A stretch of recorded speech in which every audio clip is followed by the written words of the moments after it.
Calculations, a talk show. I'm Gary Johnson. Got a special show today. I'm jacked up about this show.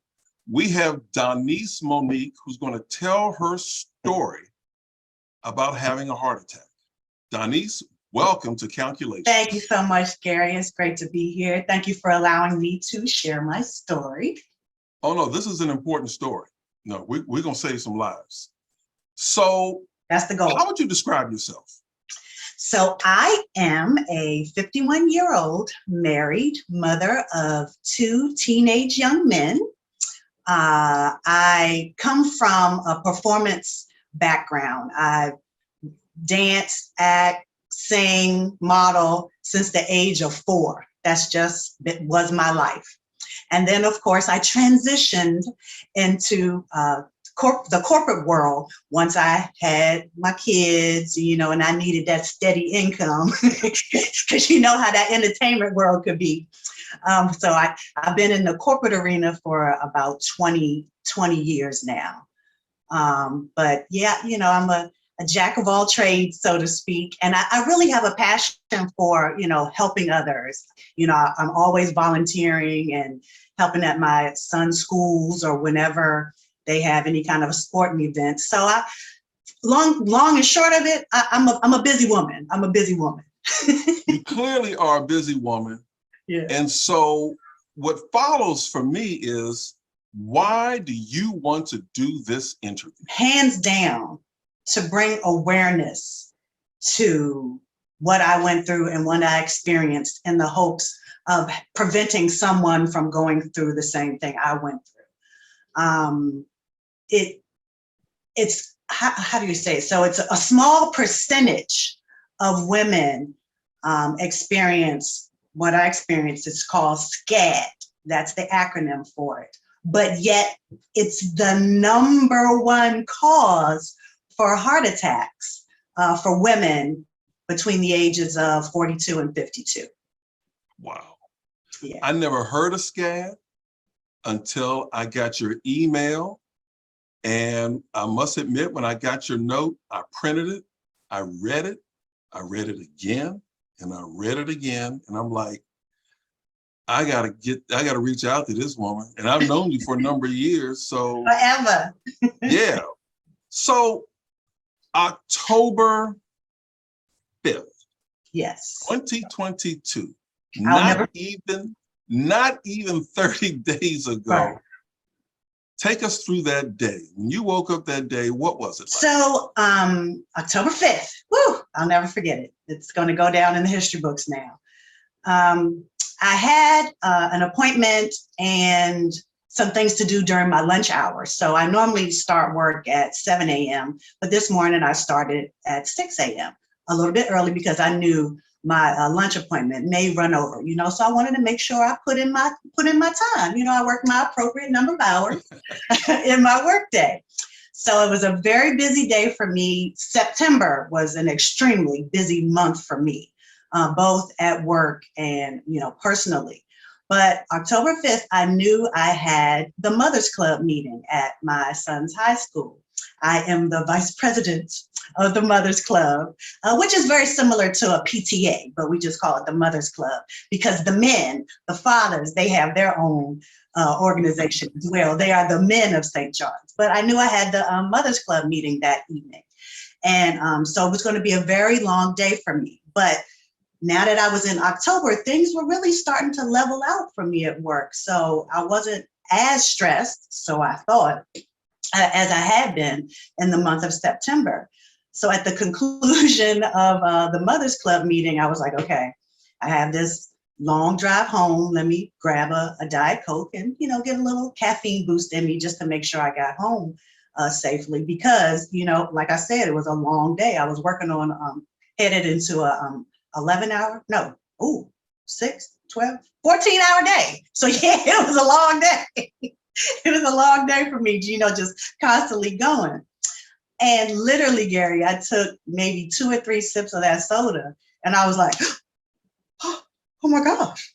And out of my mouth, I said, oh my God, I hope I'm not having a heart attack. But in my head, I was joking. I was like, there's no way I'm having a heart attack. Because I don't know if you know, but last year, I made a point to lose all the COVID weight that I had gained and then some. And so Oh, I followed you. I followed you on Facebook, so dropping I those did it. LBs. That's right. That's right. I followed the optimal health and wellness program, and I dropped the 20 I had gained during COVID and the additional 20 that I was carrying. So I lost 40 pounds. So I have really been focusing on my health and eating right and, making sure I was staying active and things of that nature. So to grab my heart like that, not at all was I thinking that I actually had a heart attack. So, I'm feeling my chest. I'm like, oh, goodness, what's going on here? Now, mind you, at the Mothers Club meetings, we offer dinner and the wine. We have both red and white, and we also have the soda and water.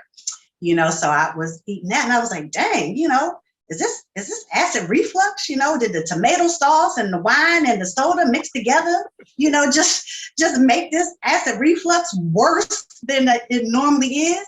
I tried to just, get past the what I was feeling and headed over to gather my things. Woo. Then I started feeling lightheaded. And I was like, oh my goodness. Somebody's like, what's wrong? Are you okay? I was like, I don't know. I was like, I feel like I'm about to pass out. Now, mind you, I was still having that sharp pain and that felt like my chest was in a vice, that pressure.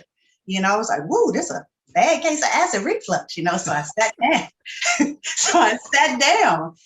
But Gary, this is the thing. I wanted to drink some water while I was sitting there, but the entire time at the meeting while drinking the water, whoo, that was the nastiest tasting water I had ever had in my life. I kept looking at the label because it just really tasted salty. And, then all the moms started coming around me and, checking on me. And one mom went and called for, a nurse or a doctor to come check me out. And I'm like, Lord, what is going on? I am causing a scene. I did not want to cause a scene. And I don't know, do you want me to keep going? Keep on going with the story? You daggone right. Don't leave us like this. So thank goodness we had the store open. So a lot of the moms were staying after the meeting and buying a lot of St. John's paraphernalia, and items like that. And one of the moms who's actually a nurse practitioner, she came running over. She was checking my vitals and everything. And now I do have high blood pressure, but I call it stress-induced high blood pressure because on the weekends, my blood pressure is fine. But it was during the week that I had, spikes in my pressure. So I told her, yes, I had, I was taking medicine for high blood pressure. But then my good girlfriend, who's the president of the Mothers Club, her name is Michelle Kennedy. She told the nurse practitioner, her name is Tasha Luchterfeld. So these two combined, I tell you, I'm so thankful for them because she said, yeah, Tasha, she was complaining about the bottled water tasting salty. Tasha was like, call Don. Donnese, call Don. She said she learned to just smile and nod with reassurance.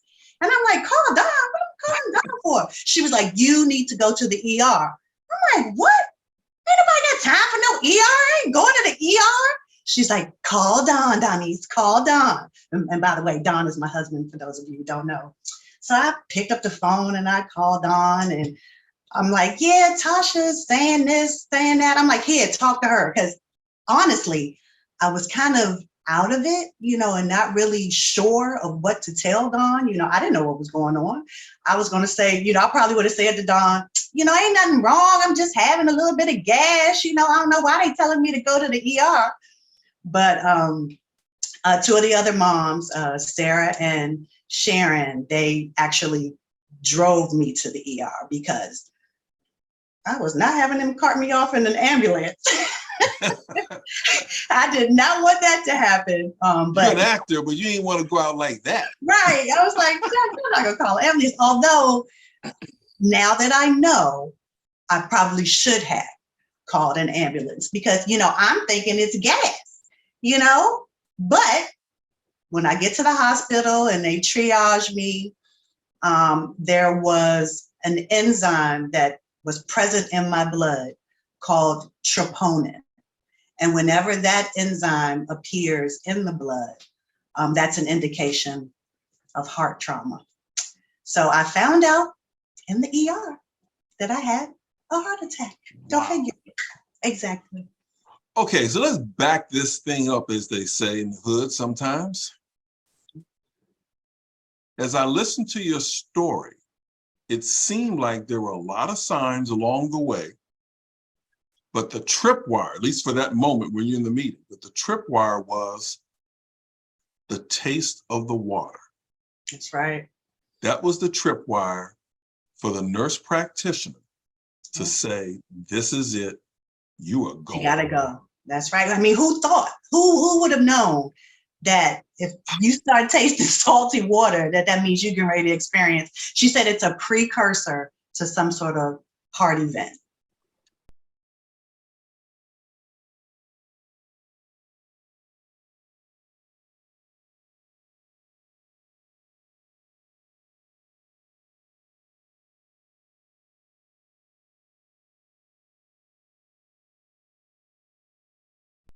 See, this is one of the things I want to get across in this show. Most of us, I'm going to say most people, have heard about the signs of a heart attack or some type of heart trauma. But clearly, we don't know all the signs. That's right. Because I have never heard that. And I see, me full disclosure, I have a cardiologist and a cardiovascular surgeon. Mm-hmm. I've talked to some people since your episode, and I've mentioned what happened to you. No one that I know, not that I'm hanging around a bunch of physicians, but none of the folks in my circle, they haven't heard about that. So it's very interesting about that. What I had always heard was the pain in your arm. Yep. The pain in your arm. Because I wasn't having pain in my arm, I was like, well, this ain't heart attack. I didn't have pain in my arm. But then, looking back at it, I was feeling, but this is also an acid reflux sign too. I was feeling, discomfort up in my throat and in my jaw. That's a sign of a heart attack as well. So had it not been for your other moms in the group, you likely would have tried to drive on home, take a little Tums or some antacid, and lay down, figure I'd get up in a couple hours. I mean, not likely, Gary. Absolutely, that's what I would have done. Absolutely, that's what I would have done. I would not have even thought that I was experiencing a heart attack. There's no way I would have thought that. I'm like, oh, I need some Zantac. Oh, I need some Tums. And then the old, what we used to do back in the day, I need a ginger ale so I can get this gas out. I've been drinking a ginger ale. I need some ginger ale. Got to get this. Tell them kids to bring me a ginger ale. Right, exactly. Never in a million years would I have thought. But I will want to explain what SCAD actually is, if you don't mind. No, please, because, and when you do this, or before you do, at some point during the show, stand up so we can see your shirt, because we can't see your shirt. Can't see what it says. Yeah. Oh, there we go. SCAD. Yes, SCAD. SCAD. Yeah, I think what we'll do, we'll put some stuff on at the end of the show on SCAD so people can learn more about it. But please tell us about SCAD. It's an acronym for spontaneous coronary artery dissection. And what's difficult about it is it's spontaneous. They don't actually know the reason why. They don't actually know how to prevent it. But it occurs in young, healthy, active, and 95% of the individuals that experience SCAD are female. A large majority of the women experience SCAD during pregnancy or right after childbirth. because your heart has gone, your heart and your body has gone through, a lot during pregnancy and childbirth.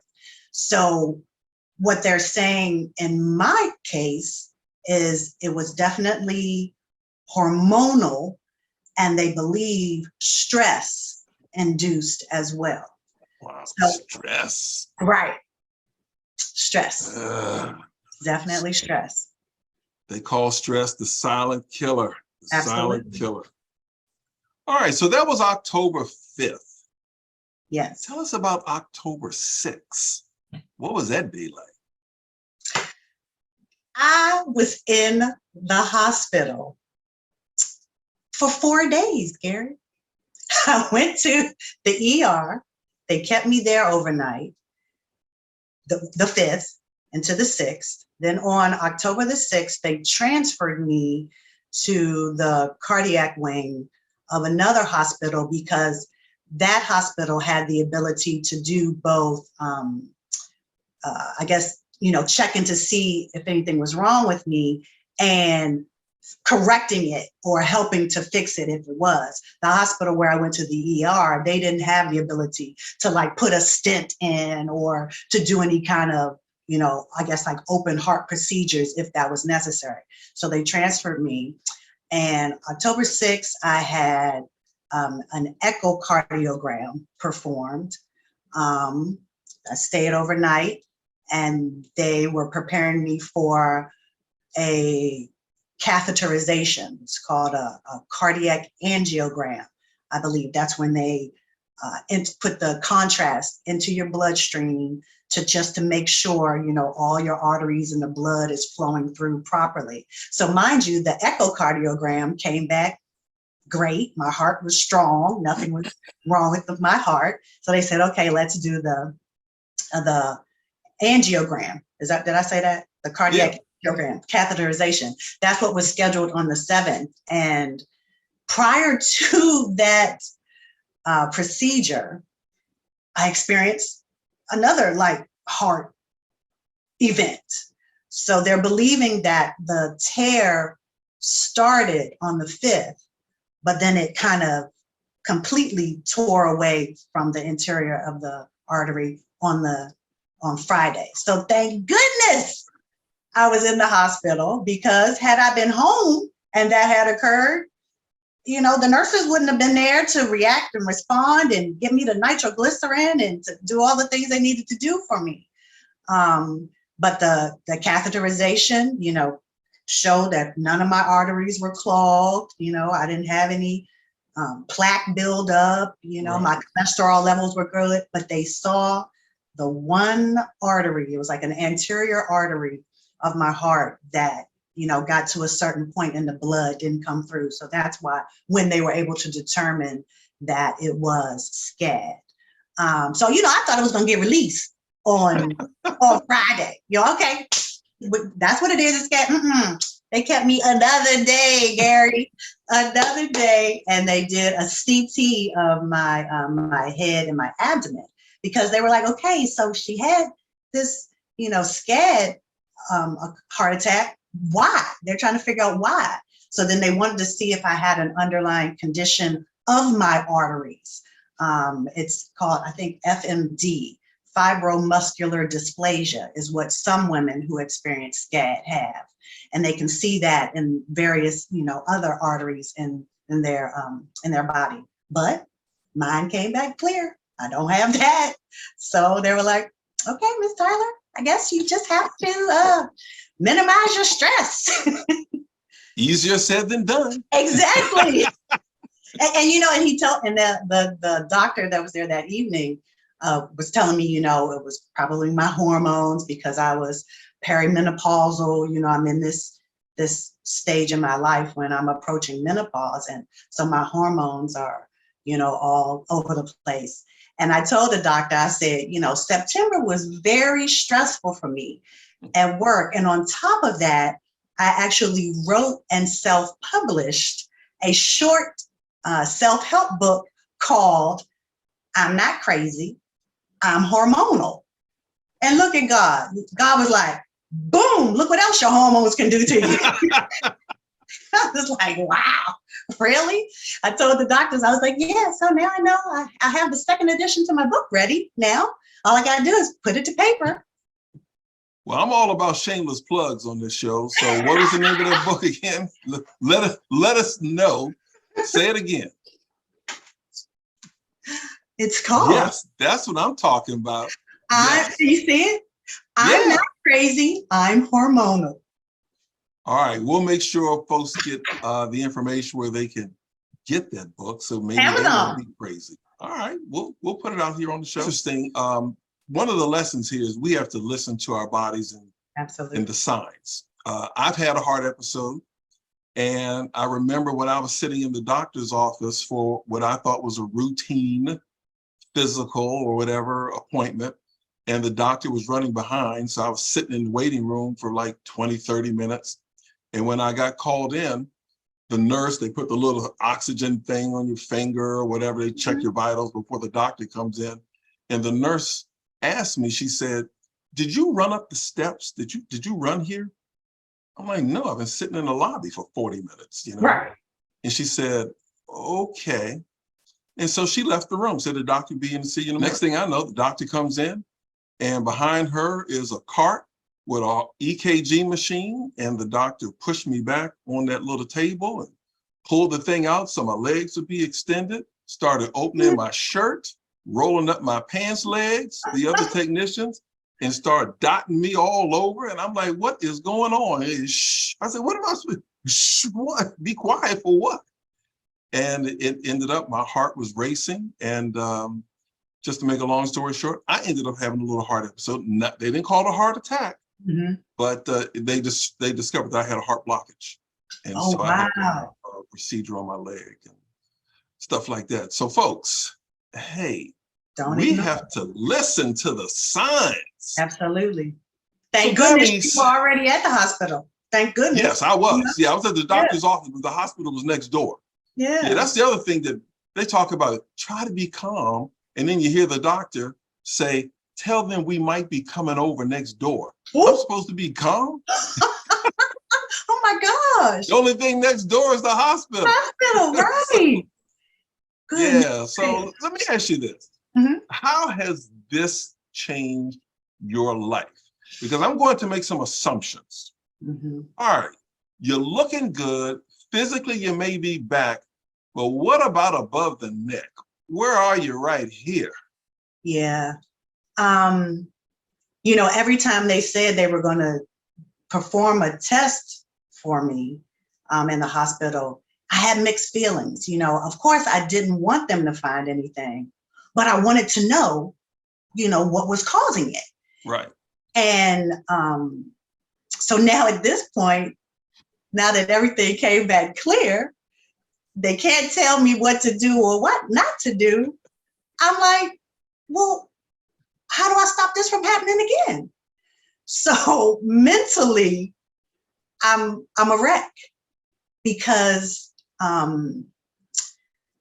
know I'm not supposed to live in fear. So I'm really working on that. But because I don't know what to do or what not to do to ensure or put things in place so that it doesn't happen again, I'm walking on eggshells. And I'm, of course, seeking counseling for this, as far as how to get past this. But during my research, I also discovered that what I'm experiencing is something very similar to PTSD. They call it situational depression or post-cardiac depression. And so that's what I'm dealing with now. I'm afraid to do the things that I normally would do. Believe it or not, the stuff that I ate and drank at the meeting that day, I haven't had it since because I'm just I'm afraid to have it.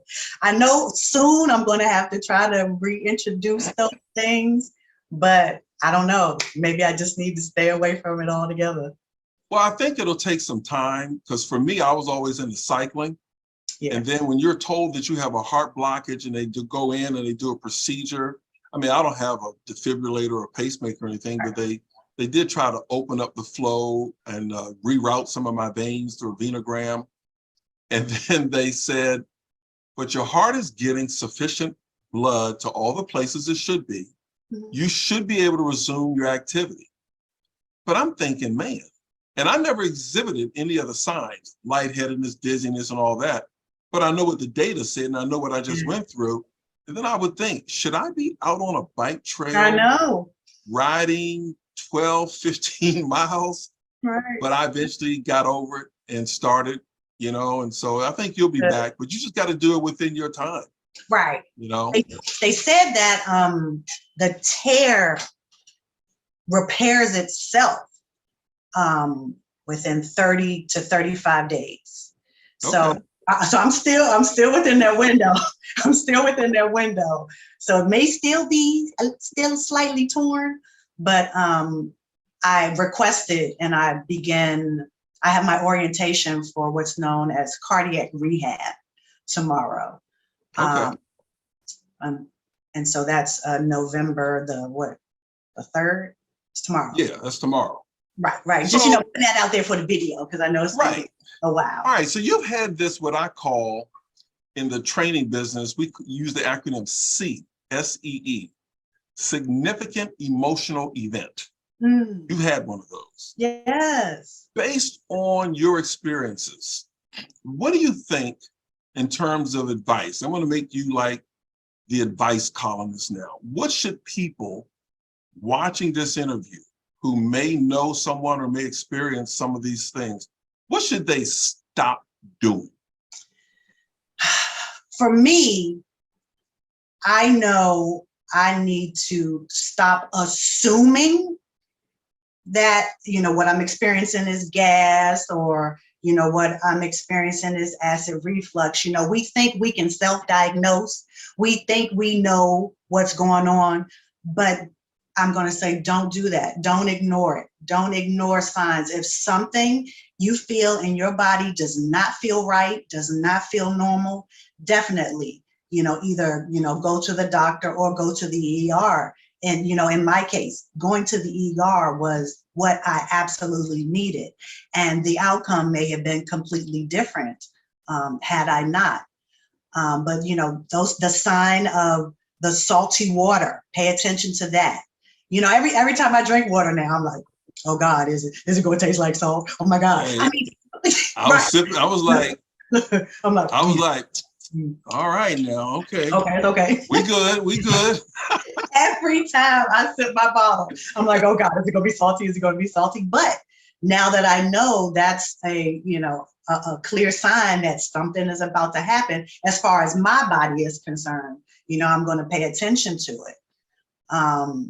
Don't ignore signs. Don't ignore someone else if they're telling you that, oh, I'm having some chest pains, immediately tell them, hey, you need to go check that out because Donnese had a heart attack. And, now I know that a heart attack, it doesn't discriminate. Right. It does not discriminate. You can be, young, old, healthy, fit, underlying conditions, not as healthy as you should be. It doesn't discriminate, male or female. There are some males that have experienced SCAD, but it's a very small percentage, but the majority of SCAD survivors are females. And not all heart attacks are going to be like Fred Sanford on Correct. Sanford and Son, where you got to, do all that. So. But I will tell you that's how I felt because I literally grabbed my chest like that. I was like, oh, what is this?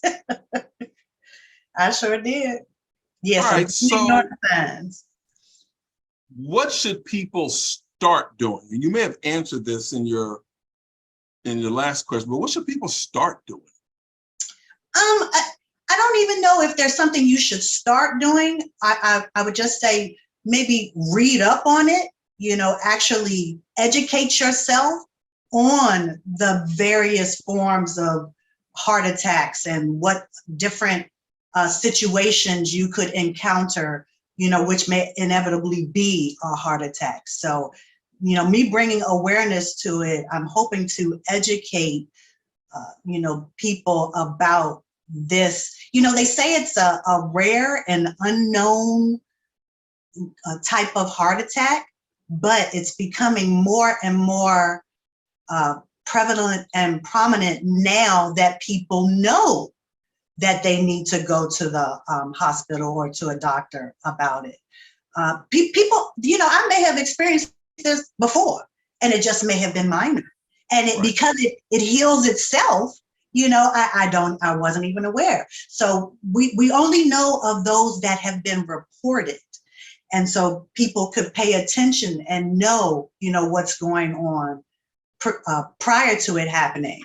But I'm sure, I don't want to say I'm sure, but it's possible that women have experienced it and just brushed it off as acid reflux, and it healed on its own. Yeah, it is possible. All right, so we're getting ready to wrap up, but I want to give you an opportunity to thank anybody you want. I know you gave some of the moms a shout out, but you know what? I did. If they deserve another one, then this is your forum to thank the people that, come to mind. First and foremost, Tasha Luchtefeld. She is a nurse practitioner in Rockville, Maryland. Michelle Kennedy. She listened to me. She heard me complaining all night about the salty water. And she mentioned that to Tasha. And Sarah Tobin and Sharon Panati. They actually drove me to the ER and sat there with me until my husband Donald arrived. So I definitely want to thank them.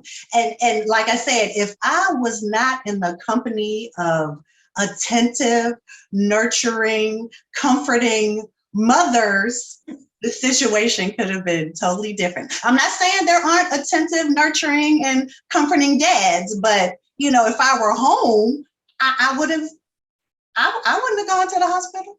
I know I wouldn't have. Wow. I know I wouldn't have. And thank you to Don, because he came to the hospital with me. Oh my gosh, Gary, I was in the ER waiting room for 7 hours. They just kept coming out and checking my vitals and checking my pressure. They just kept checking on me. That's how many cardiac patients were coming in to the ER and being admitted. They didn't have a place for me to go. Wow. Yeah, right. Any final comments? We have to bring awareness to SCAD. We have to get this information out there. We have to make sure it is listed and part of, isn't there, like how there's a breast cancer awareness month, a domestic violence awareness month, within the heart health arena, we have to make sure that women know about SCAD. In addition, I'm circling back to my book. There are a lot of things that our hormones do to us and cause us and make us react in certain ways and respond to certain things. It seems like we need to be educated about our hormones right out the gate. This is something that we have to educate our young women about, even our athletes. Athletes think that they're going to be immune to having a heart episode or something like this, especially if your heart is healthy, if you don't have any clogged arteries. In my case, you can still have a heart attack. We just have to bring awareness to it. We have to let everyone know what's going on. And I do want to thank my dad, because he came up to the hospital to visit me the day after, because he had an episode literally the day before my birthday last year. And they ran all sorts of tests on him, and he came back healthy and fine. I'm wondering now if he experienced a SCAD episode and they just didn't know to check him for that. You know what I mean? Yeah. Well, say hello to your dad. Your dad was a teacher at the junior high school that I went to. He was the coolest dude back then. And then I saw him last year, a couple of years ago. He's still the coolest dude. I'm like, man, Mr. Upson's so cool. He is. He's a cool dude. Cool dude. But Oh my goodness. love and support from my family and friends. You know, I definitely need it. I mean, you know, I look fine. You know, I feel fine. But you know, I have my good days and my not so good days, considering, you know, what I went through. And that's when I'm learning, you know, it's that whole PTSD type of situation that I'm dealing with. Donnese, I appreciate you sharing your story. I firmly believe telling your story is going to help someone and save a life. That's right. I really believe that. That's why we're doing this. So I really thank you. And we may have to do a follow-up, but for now, this is Gary Johnson for Calculations Talk Show with our special guest, Donnese Monique. Yes. Thank you, Donnese. Thank you, Gary. Appreciate you. All righty. Thank you.